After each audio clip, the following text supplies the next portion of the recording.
Today is December 22nd, 2009. I'm Kyle Pratt, and I'm here with Bill Hart. What is your date of birth? May 10th, 1923. You said you were born in Brooklyn? Yes. What was it like growing up there? I have relatively little memory of it, simply because it was 10 when I left. But I do remember roller skating. I could roller skate in the streets in Brooklyn at that time were very easy to roller skate on.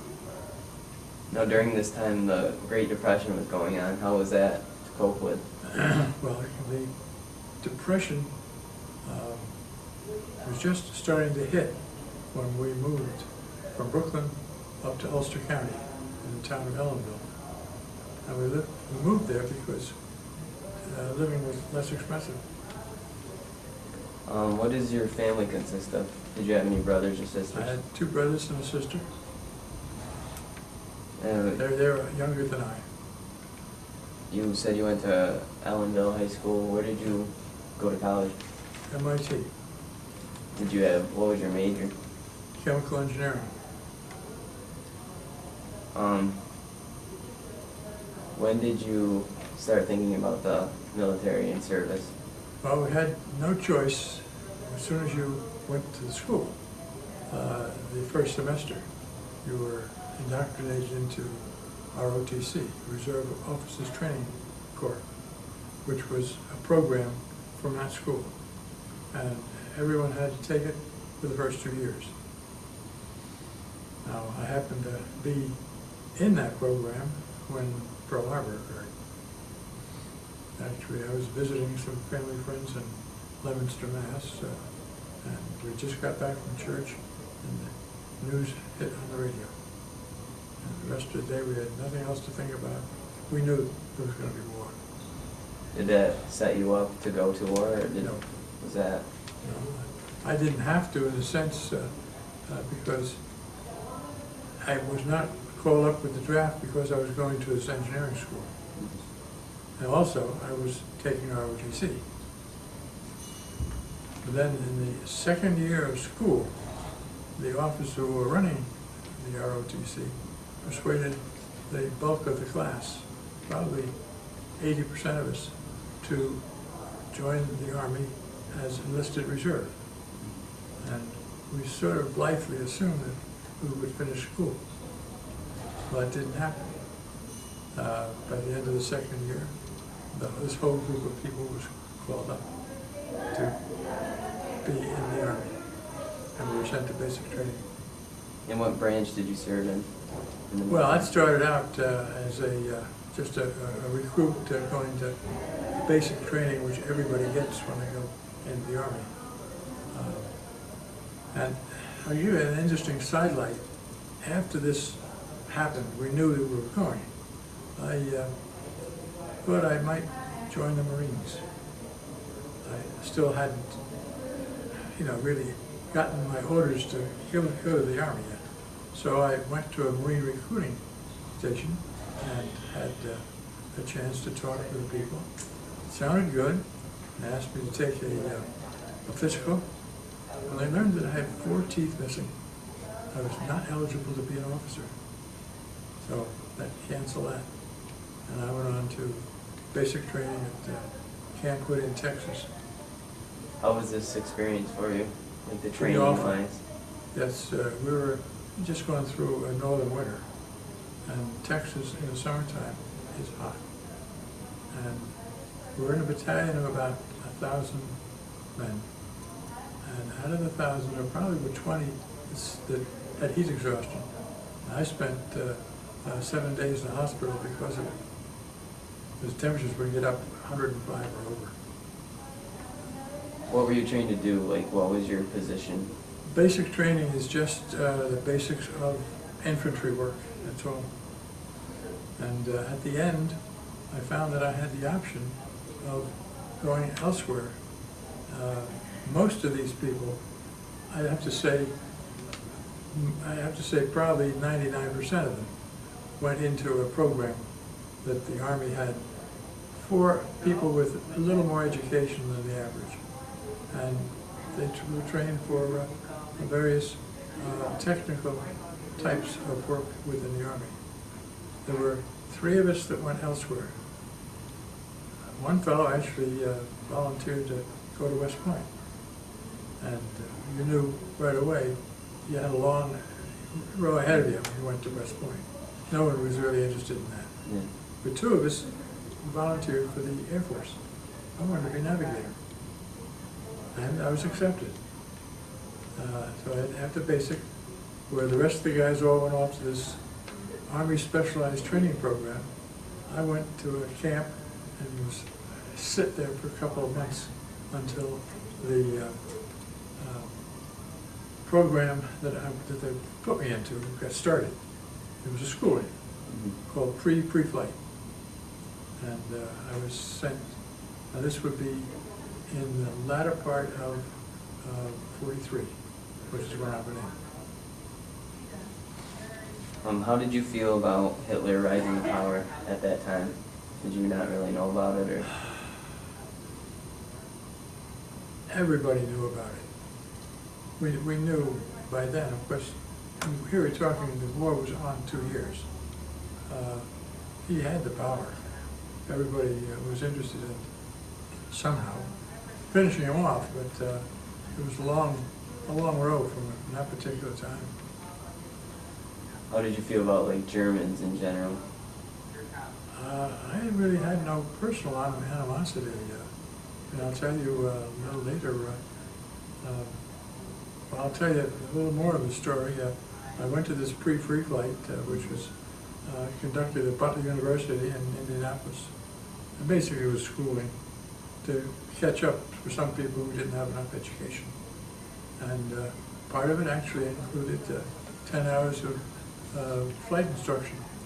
I had 10 hours of dual instruction in a Piper Cub. And I have a picture here to show you. Would you like to see some of them? Or later?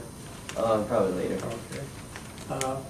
And then lo and behold, at the end of pre-flight, which was early in 44, the powers that be decided that there were enough recruits coming into the Air Force that they needed more people in the Army. So they cut out all the people like myself and sent us back to the infantry. And I was sent back to a brand new division. It was just being formed. They had some officers, mostly it was just people right off the street, largely people who were being drafted. And I went into there, and this was in the spring of 44. And for the next 8-9 months, we trained as infantry people. Camp Livingston, Louisiana is where we were sent first. And then we were sent to California for amphibious training. And this would be then late in 44. We had a well-groomed infantry division. I was in what was known as E Company of a battalion. E Company had the light weapons, including machine guns and mortars. And I was on a mortar squad. Still nothing more than a PFC. There was just no chance of advancement. So I accepted that. I had no other choice. At the end, or toward the end of the year, do you recall the Battle of the Bulge? Yep. You've heard of it? Yep. When the Battle of the Bulge occurred, the powers that be decided that they needed an extra division in Europe. And our division, which was out in California training for this amphibious invasion, were picked up, and in 1 month's time, we were on board a ship in January of 45, heading for France. Now, where were you stationed over in France? Well, we landed at Le Havre, and were sort of put into an area as a group not too far from the city until they could provide transportation. And they were transported into Germany. By that time, the forces had been pushed back to the Rhine River. And we were actually carried up by the old-fashioned so-called 40 and 8s, little freight cars that could either fit 40 men or 8 horses. And we got into the beginning of Germany and were brought to Cologne to sort of be organized. We took the place of the 82nd Division, who were at the river's edge ready to cross, and waited there. That was actually April 1st of 45, which also happened to be Easter that year. And coincidentally, that was when the invasion of Okinawa occurred. We didn't learn that till later, that our division had been geared for Okinawa. We were very, very lucky until just a matter of chance. And from that point on, once the crossing of the Rhine had been made, then we moved into the main part of Germany. Our division was used to mop up a group of Germans that held out just the other side of the road from Cologne. Sort of like a pincer formation. We came up one side and someone else came down the other. By that time, the resistance within Germany was really almost negligible. And from there, we marched across Germany by foot and reached the Austrian border at the end of May. Now, while we're talking about France, just go back a little bit. What was... I saw very little of France, just a little bit near Le Havre, and we didn't get passes back then. No. So we were just waiting there to be told what to do, and until they put us aboard these little trains, we just had nothing to do. What was the notification of D-Day, like hearing it back in the, hearing about it, and what was the experience? I think the people who were in this country, like even the service people who were on leave on E-Day, they had the delight that occurred because people saw them. We were where one is expected to be, being within an Army organization.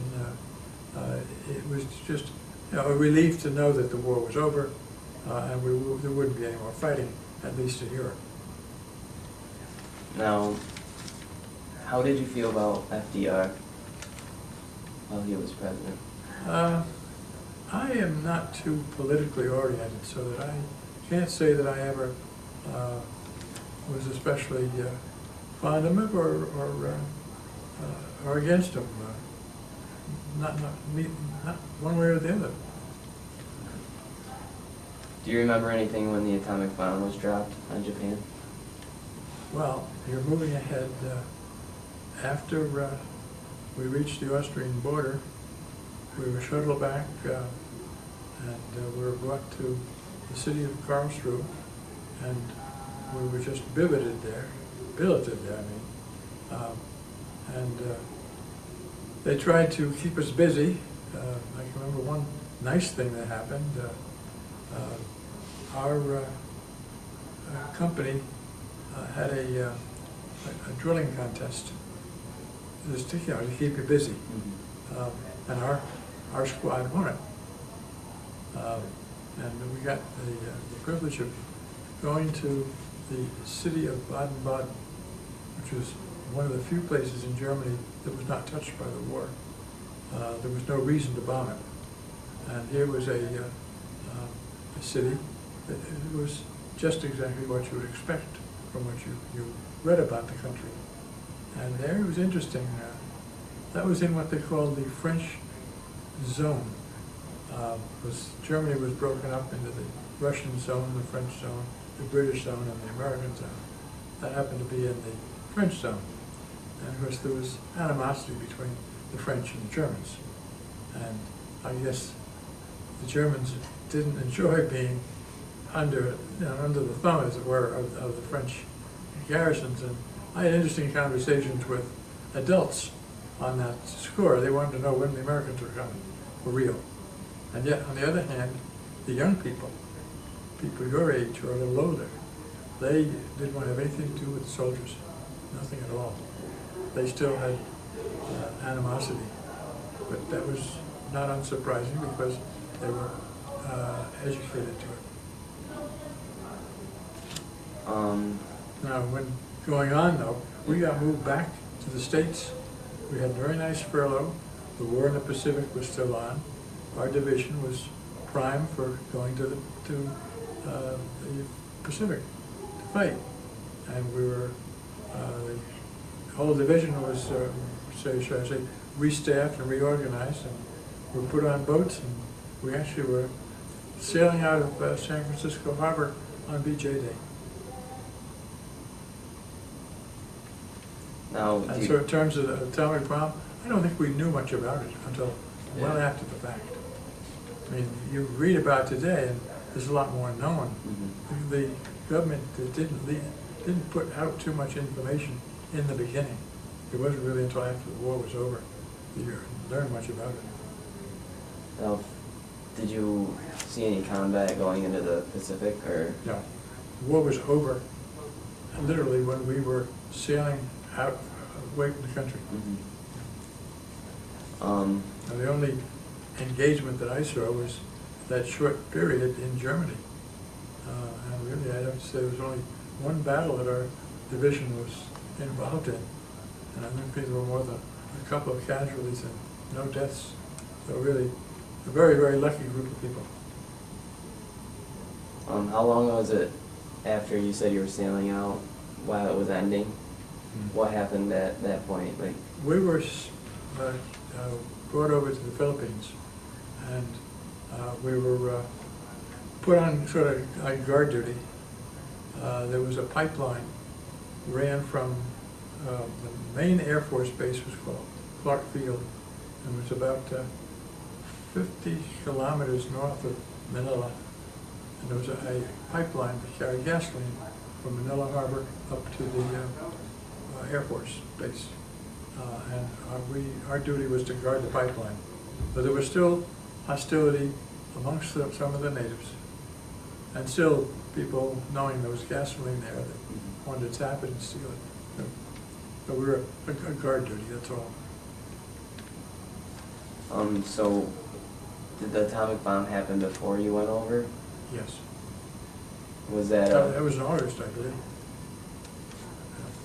was that, how did you feel about, after you know that happened, how did you feel? Well, we knew that that was enough to stop the war. And from our point of view, we were happy.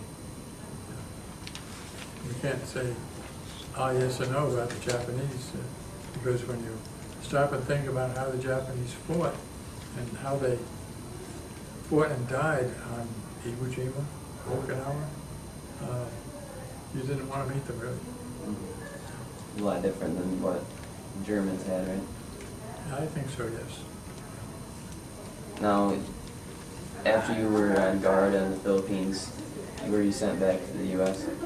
Then I was almost ready for, they had a point system, and because I had been in a little bit longer than most of the rest of the people I was with, I was able to leave in March of '46. They probably didn't leave until about July. Were you eligible for the GI Bill when you came home? Very definitely. What was that like? It was very, very fortunate.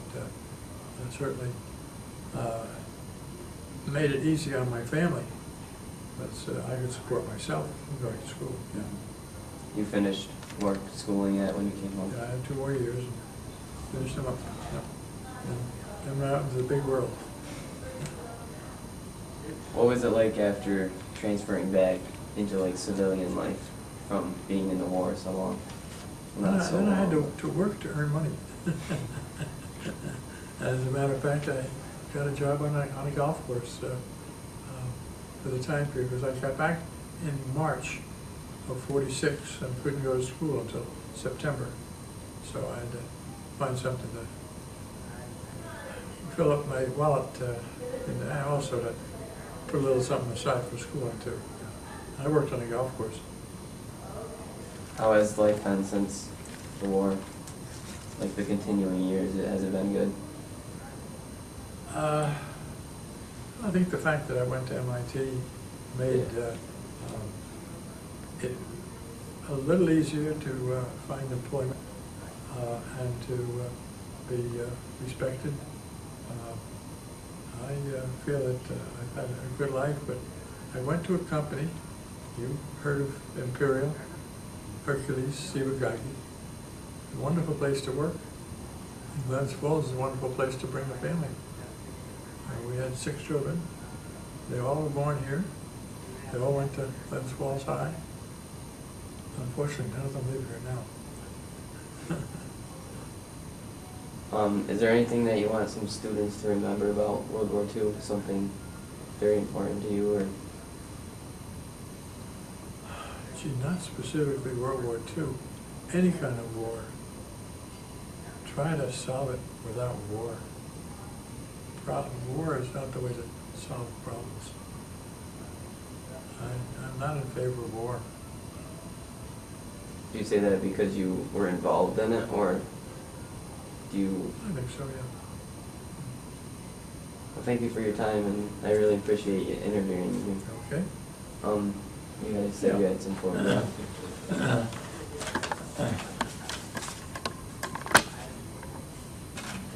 Now, I told you about the pre-flight.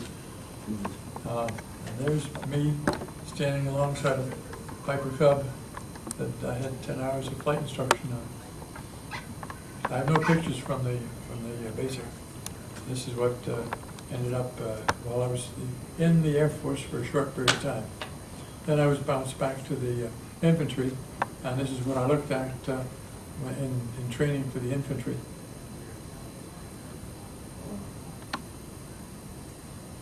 Now, that of course carried me through a period in Louisiana and then out in California, and then we got bounced back to the East Coast and put on boats. We were very fortunate. By that time, there were virtually no German submarines. For the most part, that trip across the Atlantic, it was a cold trip, because it was in the wintertime. And there was concern about, we've heard many stories about ships being torpedoed. So there were no lights on those ships during the nighttime, of course. And then I told you about going to Baden-Baden on a sightseeing tour. Here's me with one of my fellow soldiers at one of the statues in the city there. And here actually is the group that represented. I'll let you open it up.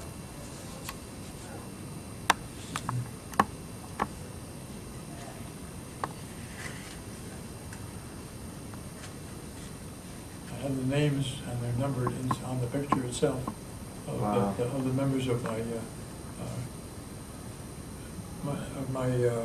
platoon. And you see they were all from all over the country.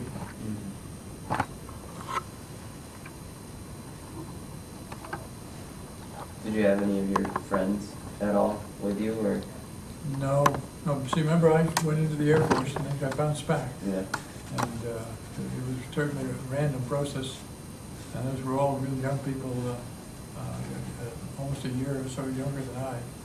So I made friends, but it was not really not lasting. We weren't together that long. But open it up and you'll see what a platoon looks like. Excuse me, a company. That's what the company looks like.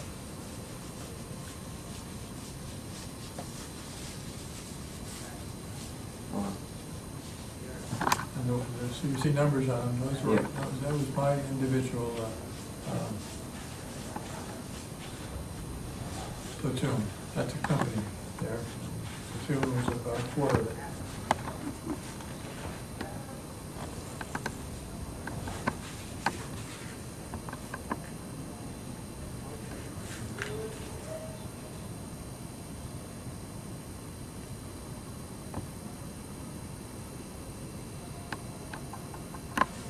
I've never seen any of those fellows since, simply because none of them lived close by to where I was. Yeah.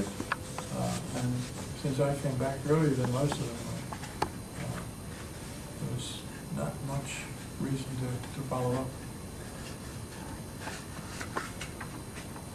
There's one other little picture, not a very good one, you can just barely tell it.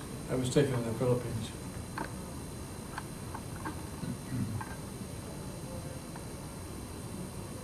But I'm not very photogenic, so that's why we don't have very many pictures.